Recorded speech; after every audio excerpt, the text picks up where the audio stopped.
ఇది మన ఫ్యామిలీకి సంబంధించిన మ్యాజిక్ బుక్ రా.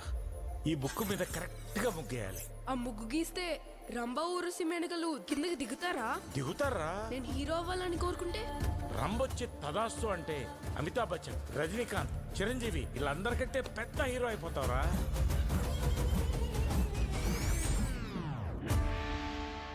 దేవతలకే రాజైన ఈ ఇంద్ర ప్రజాపతిని వణికిస్తున్నవాడు ఎవరు మహేంద్ర? ఒక మానవుడు. మానవుడా? రంభాయ నమః, ఉరుసాయ నమః, మేనకాయ నమః. రమ్ము రమ్ము. లాస్ట్ 15 years గా వాడు ముగ్గు గీస్తూ వర్క్ ఫ్రమ్ హోమ్ ట్రై చేస్తూనే ఉన్నాడు. ఈ రోజు రాత్రికి రంబొస్తుంది, 8ంటికి రంబొస్తుంది. చిప్పు దొబ్బింది.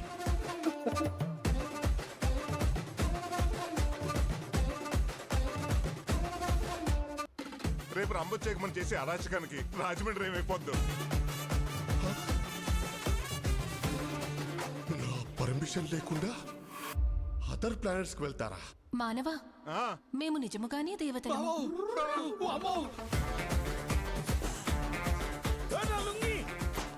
ఆకలిగా ఉన్నది, పులావేమన్నా తీసుకొస్తారా? వాళ్ళను పోషించడం అంత ఈజీ కాదు.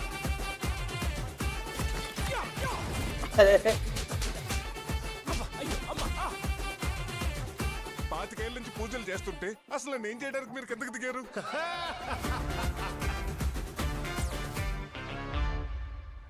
స్వామి శరణం. మేనక శరణం. ఏం మాల స్వామి? మేనకమాల. అయ్యా